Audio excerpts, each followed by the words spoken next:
Welcome to Bible Study with Faith. We are in the book of Exodus, and this is chapter 8.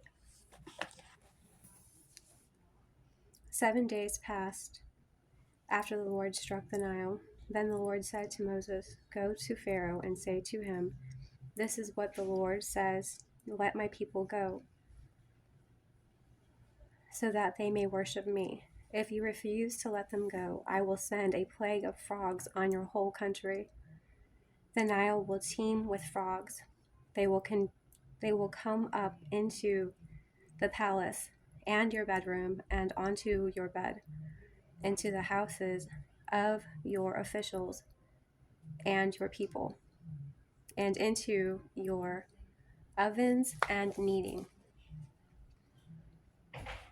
troughs.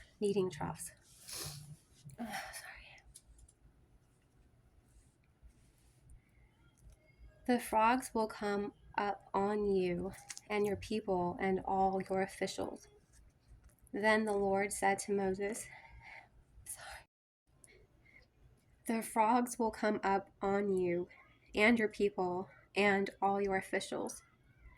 Then the Lord said to Moses, "Tell Aaron, stretch out your hands with your staff over the streams and canals and ponds and make frogs come up on the land of Egypt."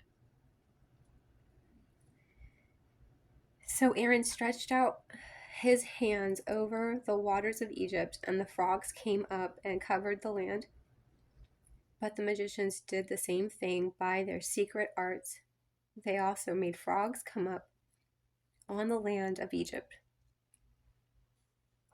Pharaoh summoned Moses and Aaron and said, "Pray to the Lord to take the frogs away from me and my people, and I will let your people go to offer sacrifices to the Lord." Moses said to Pharaoh,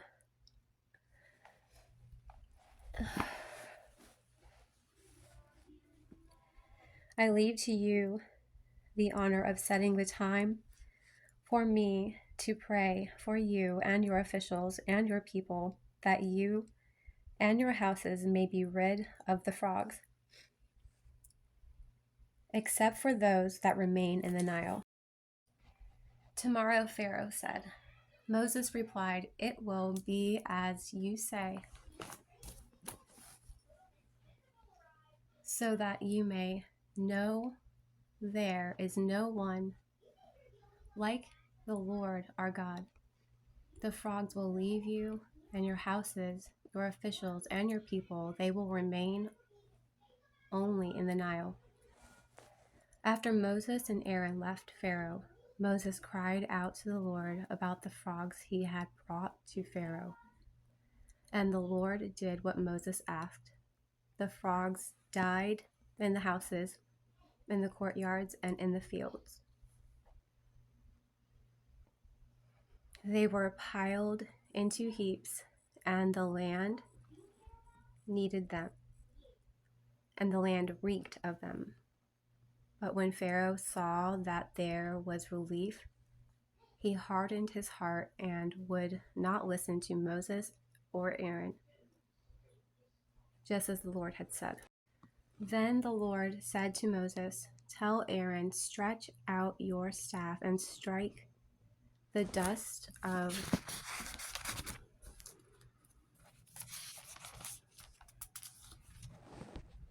the ground, and throughout the land of Egypt the dust will become gnats." They did this, and when Aaron stretched out his hand with the staff and struck the dust of the ground, gnats came on people and animals. All the dust throughout the land of Egypt became gnats.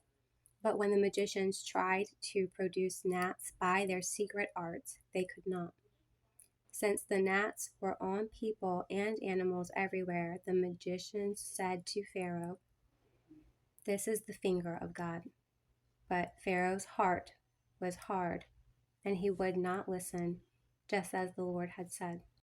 Then the Lord said to Moses, "Get up early in the morning and confront Pharaoh as he goes to the river and say to him, 'This is what the Lord says, let my people go, so that they may worship me.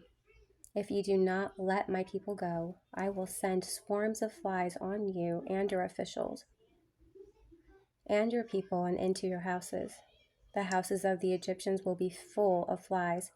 Even the ground will be covered with them. But on that day I will deal differently with the land of Goshen, where my people live.